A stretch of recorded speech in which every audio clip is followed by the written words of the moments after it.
guys, it's Lindsay from Perfectly Bookish 5, and I'm going to talk about authors where if they write it, I'm going to read it.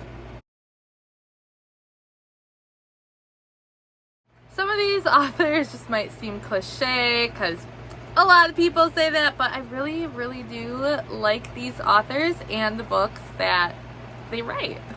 Cassandra Clare is definitely a favorite author of mine. I always used to be an avid reader as a kid, and then I fell out of love with reading when I started hitting like high school and college because we were being forced to read books as assignments, and the books that I was reading I did not like, so I was wasting all this time and energy into these books, and I didn't have that energy then to read what I liked.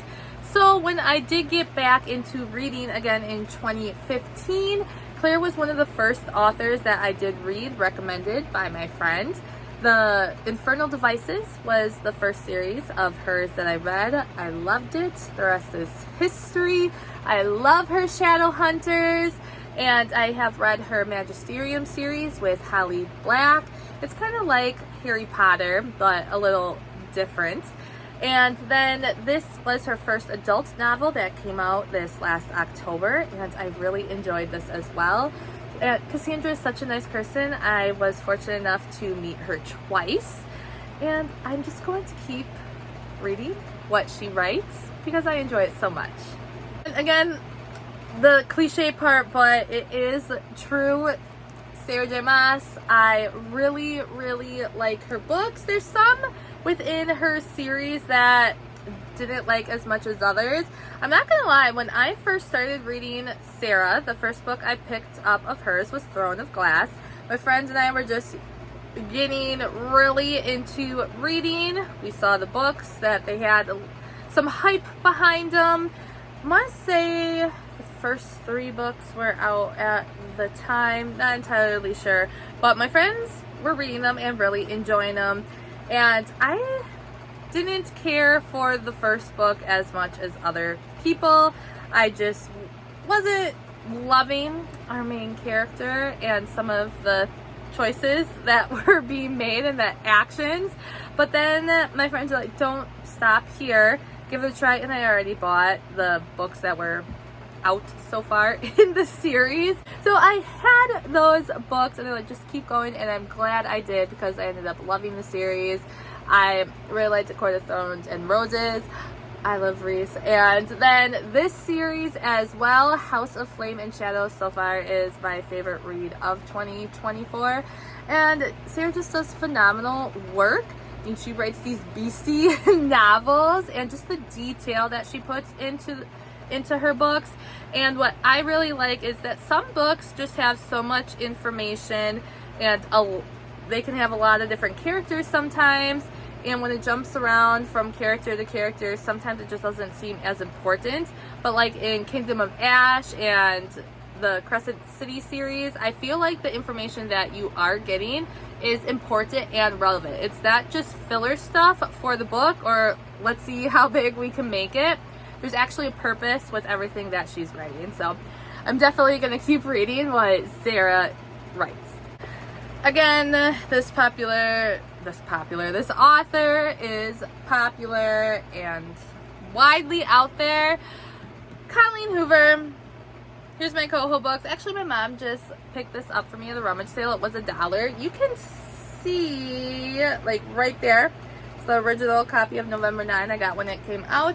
And when Mom was at the rummage sale and she sent me a picture of a bunch of different books, and this was in there, I'm like, you know what, I want both copies. November 9 is one of my favorite books by Colleen. I started reading Colleen, I believe it was back in 2015, because my friend just kind of started getting into books. She hyped me into getting into books again, and we went to our local half-price books, and I picked out 3 books that day. It was Poison by Sarah Pinborough, it was Crank by Ellen Hopkins, and it was Maybe Someday by Colleen Hoover. Those were my first 3 purchases into the book crazy that is today. And there are 4 books that I haven't read yet of Colleen, so I am a little behind on her books, but I really do enjoy a lot of what she writes. There are some misses for me, but I am going to give it a try because the majority of her books I do enjoy, and it is okay to love an author and not love everything that they write.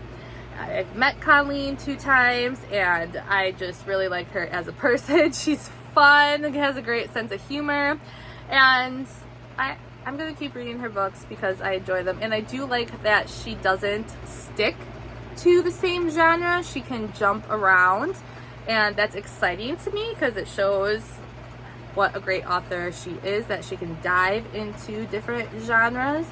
And I am gonna keep reading her books. The last author that I'm gonna talk about isn't one of those like cliche authors, and you know, I should stop saying cliche because they're authors that I enjoy reading, and you know what, I love them, I love their books, so I gotta stop saying that. But this author, Ellen Hopkins, I met Ellen, gosh, why am I so tongue-tied? I met Ellen, I don't know, 4 years, actually I think she put the date in here. When did I meet her? I got this book, sorry.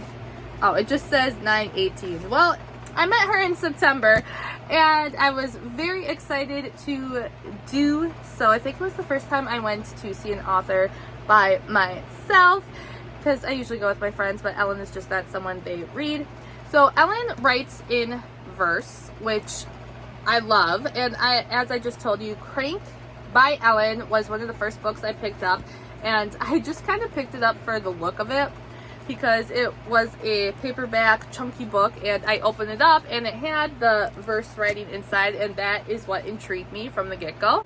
What I like about Ellen is that she is not afraid to write about tough subjects. This book in particular has to do with suicide.